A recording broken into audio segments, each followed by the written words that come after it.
అంటే మనకి ఏమవుతుందంటే ఒక్కొక్క రంగు నుంచి ఒక్కొక్క చక్రం అనేది ఓపెన్ అవుతుంది. అంటే మనకి 7 చక్రాలు ఉంటాయి. 7 చక్రాలు 7 రంగులతో మనం ఈరోజు ఆట ఆడాలి.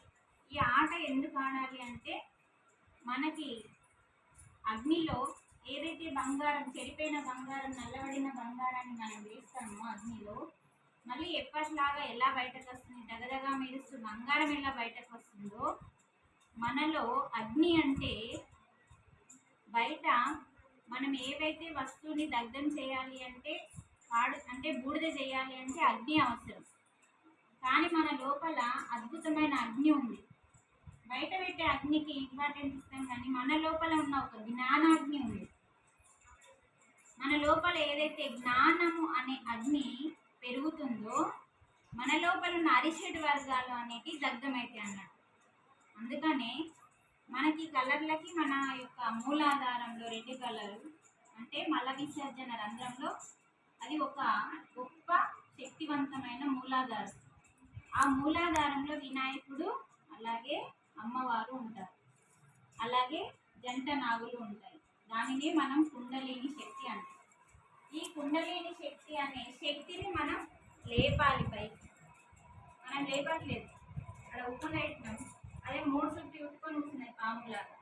అందుకనే ఈ కలర్స్ యొక్క ఉద్దేశం ఏంటంటే మనం ఎప్పుడైతే ఈ 6 కలర్లతో అంటే 7వది సహస్రారం అనేది చక్రం కాదు, స్థితి. కాబట్టి ఇవి ఏవైతే మూలాధారంలో 2 కలరు, స్వాధిష్టానంలో పసుపు కలరు, ఆరెంజ్ కలర్, మణిపూరక గర్భం దాల్చే స్థలంలో బొడ్డు దగ్గర మనకి పసుపు కలరు, అనాహతం అంటే హృదయంలో ఆకుపచ్చ కలర్. ఈ 4 యొక్క స్థితులు దాటమని ఈరోజు మనం అవే కలర్లు ఇక్కడ తయారు చేసుకున్నాం. ఇంటిలో ఉన్న పసుపు, మళ్ళీ పత్రి నుంచి వచ్చే ఆకుపచ్చ, యాంటీబయాటిక్. పత్రి అంటే ఎంత యాంటీబయాటిక్ అంటే మనం శివుని దగ్గరికి వెళ్ళినప్పుడు ఎక్కువ శాతం వాటర్ వేస్తాం కదా, ఆ వాటర్లో వచ్చే కెమికల్ అంటే సూక్ష్మ క్రిములను ఎక్కువ తడిగా ఉన్న ప్లేస్లో ఎక్కడైతే ఎక్కువ తడిగా ఉంటుందో అక్కడ సూక్ష్మ క్రిములు ఎక్కువగా ఉంటాయి. వాటిని నిర్మూలించే శక్తి ఆ పత్రికి ఉంటుంది. కాబట్టి ఎక్కువ శాతం మనం పత్రి పెడతాం. ఆ పత్రి వల్ల మనకు యాంటీబయాటిక్ అనేది తయారవుతుంది. కాబట్టి దాని నుంచి మనకు ఒక రక్షణ వస్తుంది. అందుకని మనం ఈరోజు కూడా మన యొక్క అనాహత చక్రం, హృదయ చక్రానికి చిహ్నం ఏంటంటే ఆకుపచ్చ. వేప కావచ్చు, అలాగే పత్రి కావచ్చు. ఇలాంటి మనం దేన్ని వేస్ట్ చేస్తలేము, పాడు చేస్తలేము. వాటిని తీసుకొని మన శరీరానికి ఉపయోగించుకుంటున్నాం. అది తప్పు కాదు.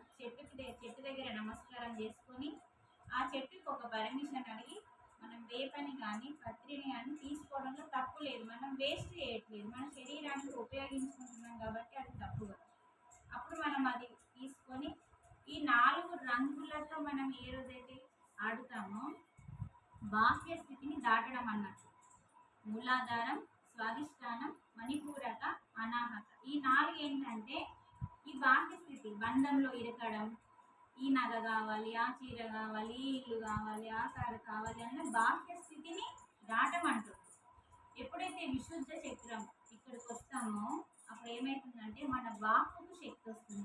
విశుద్ధము విశేషమైన శుద్ధి కలిగిన వాక్కు మన నోటి నుంచి వస్తుంది. అంటే చూడండి ఎంత గొప్ప స్థితి ఈ హోలీ పండుగ.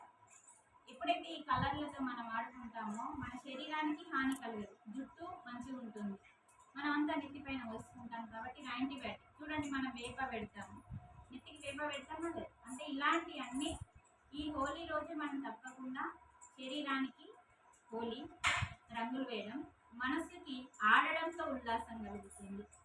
ఈ రెండింటిని ఎప్పుడైతే మనం చేస్తామో బుద్ధి వికసిస్తుంది. అలాగే దీంతో పాటు ఇందాక మనం ఆత్మకి కూడా ఆనందాన్ని కలిగించింది. ఈ 4 చేయాలి అన్నట్టు. శరీరానికి, మనస్సుకి, బుద్ధికి, ఆత్మకి 4ంటికి చేయాలి. అందుకని శరీరానికి రంగులు, మనస్సుకు ఆడడం తప్పు కాదు. మన వల్ల ఒకరికి బాధ కలగకుండా సరైన మనం అన్ని దేవుని పాటలు పెట్టుకొని చక్కగా హాయిగా మనం పక్కవారికి హాని కలగనీయ స్థితిలో చిన్న బాక్స్లో మనం చేయగలిగాం. ఇది ఎవరికి హాని కలగదు, మంచిది. అంటే భగవంతుని పాటలు అని ఎందుకన్నా అంటే అది పాజిటివ్ ఎనర్జీని ఇస్తుంది. ఇప్పుడు చూడు ఈ ఇల్లు పావనం అయిపోయింది అన్ని కలర్లతో, అంతమంది ధ్యానులతో, ఇంతమంది. హోలీ అనేది ఏంటంటే ఒక మన లోపల నుంచి ఏం రిలీజ్ అయింది చెప్పండి ఈరోజు? మనసులో ఏం రిలీజ్ అయింది? అందరు హ్యాపీగా ఉన్నారు కదా, హ్యాపీ హార్మోన్స్ రిలీజ్ అయ్యాయి.